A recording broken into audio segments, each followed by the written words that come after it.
Erika Kirk is addressing accusations that her deceased husband incited violence through his political rhetoric before he was assassinated earlier this year. Take a listen. My husband never incited violence. He never once said, go after them because they're saying XYZ and they deserve to die. My husband never once said that, and he never would. What did he say? Come to the front of the line. I'll put my mic down. He gave them a microphone. And what they do, they gave him a bullet in the neck. This starts at the home, okay? This starts with family. No, I will never agree with political violence. My husband is a victim of it. I'm a victim of it. But what I'm trying to say here is that we can blame everyone else. We have to look in the mirror. When you become a father, when you become a mother, how are you raising your kids? Parents, step up. Do you want your kid to be a thought leader or an assassin? You just watched the video, and you might have been left with a bitter taste in your mouth. After all, Erika Kirk, widow of Charlie Kirk, was used so conveniently for a narrative that tries to hide the true nature of Republican politics. When Erika presents herself as a defender of dialogue and peace, saying that the responsibility to prevent inciting violence begins at home, she is, in fact, sweeping under the rug a much bigger problem: the toxic rhetoric cultivated by the Republican Party, and more specifically, by Donald Trump. First and foremost, it is important to highlight that Erika Kirk's husband, Charlie Kirk, was one of Trump's most fervent supporters, a face of a generation raised on political speeches rooted in attacks, provocations, and rhetoric that shamelessly delegitimizes opponents. Trump himself has always used, and still uses, aggressive, disrespectful, and inflammatory communication to remain relevant. Charlie Kirk was an extension of this, and now, after his tragic death, his widow tries to place all the responsibility on whom? Parents? Children? No, she should look at the party she defends, which has consistently used polarization to gain power. Make no mistake, what Erika Kirk is saying is, in reality, an attempt to divert attention. She claims that the problem of political violence begins in people's homes, which may have some truth. But it is convenient that she ignores the political and social context that the Republican Party, led by Trump, helped create. Trump has never been an example of civility and has always relied on disinformation, hate speech, and division to strengthen his base. And incredibly, her husband's death is now being used as a political card, an attempt to humanize and legitimize a movement that, in practice, fuels hatred and political violence. Here is where the critique comes in. While Erika Kirk tries to show an image of responsibility by linking violence to family upbringing, she overlooks the central role that the Republican Party and Trump play in spreading this dangerous rhetoric. For her, it is easier to place the responsibility on individuals, but ignoring the violent rhetoric that both she and her late husband helped popularize is, at the very least, hypocritical. Let's take a closer look at Erika Kirk's response when asked whether she would condemn Trump's violent rhetoric. Her answer was, at best, enigmatic. I will never agree with political violence. My husband is a victim of it. I am a victim of it, she said.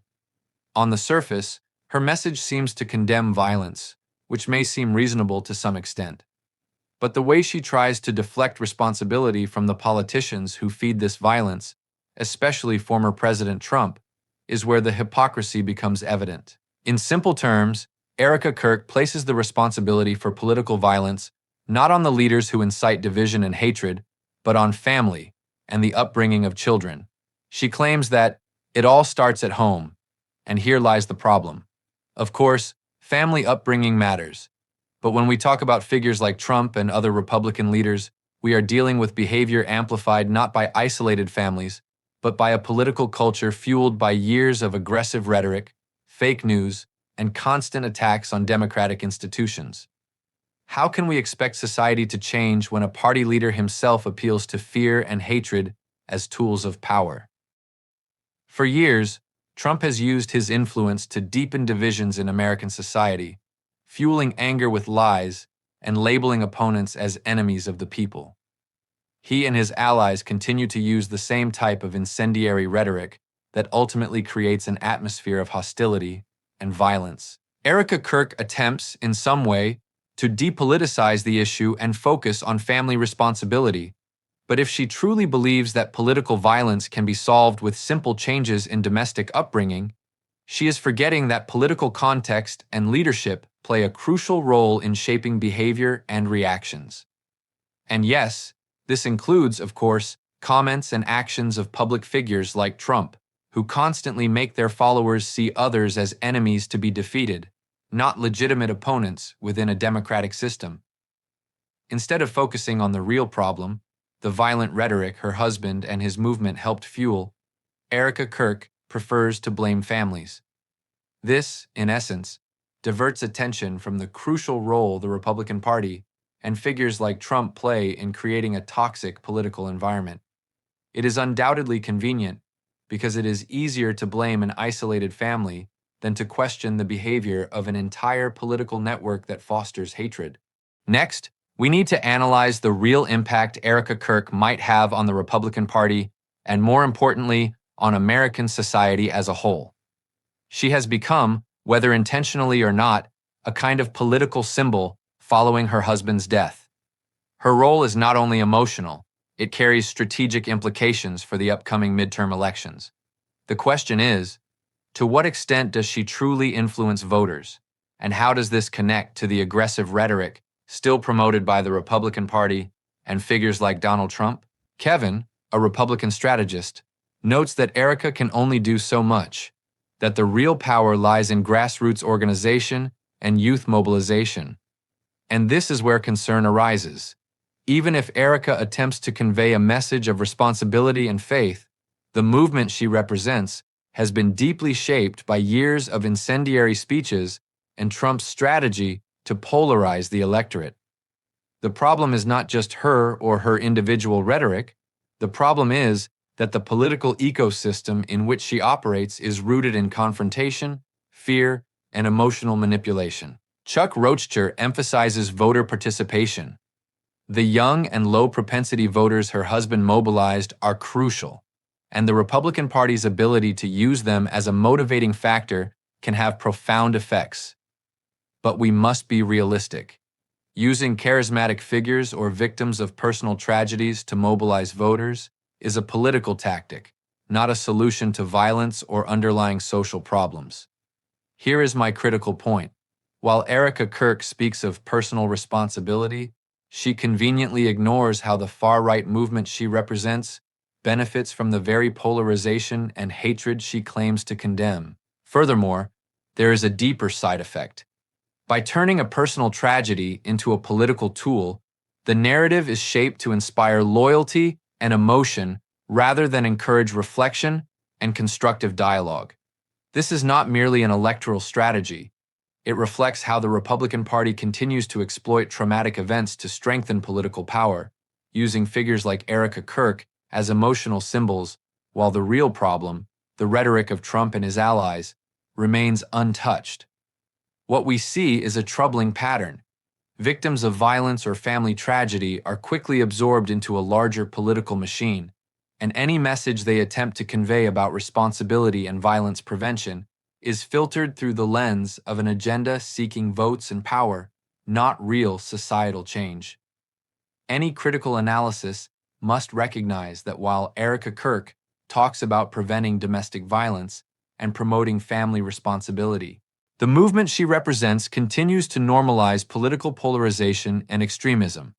In conclusion, regarding Erika Kirk and her potential impact on the American political landscape, it is clear that while she attempts to convey a message of personal responsibility and faith, the movement she represents and the rhetoric she inherited remain deeply tied to polarization and emotional manipulation promoted by Trump and his allies.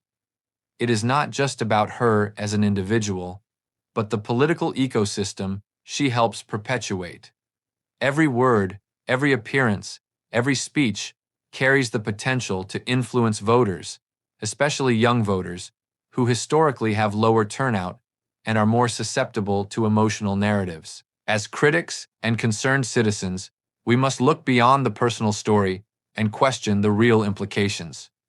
Mobilizing a young, dissatisfied electorate using personal tragedies as a political tool does not solve society's problems.